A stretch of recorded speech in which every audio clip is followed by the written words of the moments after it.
Inception has made a return to our screens. I have not seen Inception since it was first at the cinema, which Same. is 10 years ago. It's its 10th anniversary. So what are your memories of Inception when you saw it at the cinema? I remember going with a group of friends. I want to say there was about 5 or 6 of us, and just sort of, and I think at this point I wasn't completely familiar with Christopher Nolan's work. I think to be honest, all of us were still, nursing the thirst hangover of being teenage Leonardo DiCaprio fans. It's like, well, anything that he's in, we're just going to watch it. Which I think, but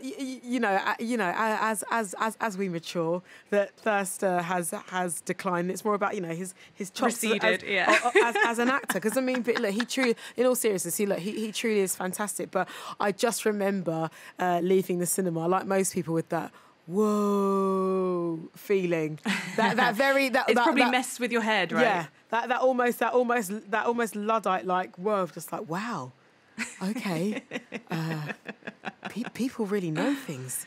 All right. Yeah. So if you still haven't seen Inception, or you're still not quite sure what it's about, Cobb, who is Leonardo DiCaprio, is an expert in extraction. He can enter people's dreams and subconscious and steal secrets and ideas. But then he's tasked with the challenge of entering the mind of a CEO, not to steal, but to plant an idea. So to do this, he needs a team of people who go with him, which include Joseph Gordon-Levitt, Tom Hardy, and newbie Ellen Page.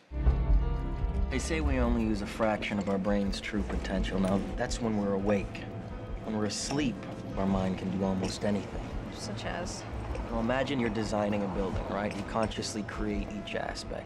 But sometimes it feels like it's almost creating itself, if you know what I mean. Yeah, like I'm discovering it. Genuine inspiration, right? Now, in a dream, our mind continuously does this. We create and perceive our world simultaneously, and our mind does this so well that we don't even know what's happening. That allows us to get right in the middle of that process. How? By taking over the creating part. Now, this is where I need you. You create the world of the dream.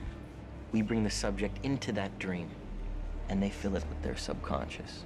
Ooh. It was such a joy to return to Inception after 10 years, actually, because, you leave, like you say, I left the cinema being like, it was great, didn't obviously understand all of it, right. Really enjoyed the performances.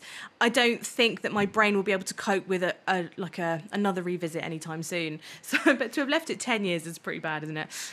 But I'd forgotten so much of what I did love about it the first time. I mean, Tom Hardy is so sassy in this. He is so natural, and he just brings a bit of that British levity that I think the film needs, because Nolan's films, they almost have a bit more brain than they do heart some of the time. So some of the time there was a bit of well, I'll get into this because I think Inception is a cold film. It is so much more about the hows and the how we do this, how do we execute this, and we don't really learn much about the characters. We don't really go into the backstories apart from with Cobb and his wife Mal, who is played by the stunning Marion Cotillard.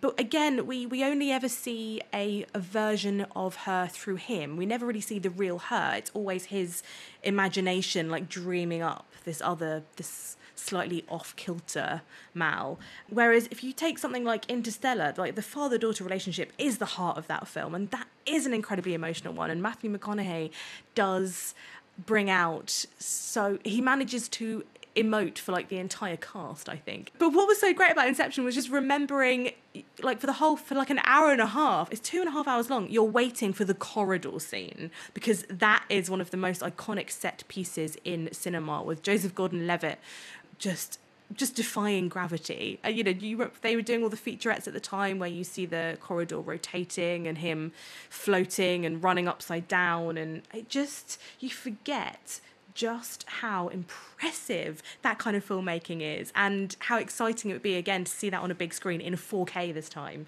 And it doesn't feel dated, it hasn't aged at all, it's just as baffling and breathtaking as it ever was. And that's because Nolan is such a perfectionist. He doesn't cut any corners. His films are made to last, and even that ambiguous ending, which no one has ever managed to decode or decide which way the spinning top lands, if it lands or if it doesn't, I just think he's a tease. I think Inception is still an absolute masterpiece. His 7th film, and we've got his 11th coming out soon with Tenet, and we're all just as excited for him because he does something new and fresh each time.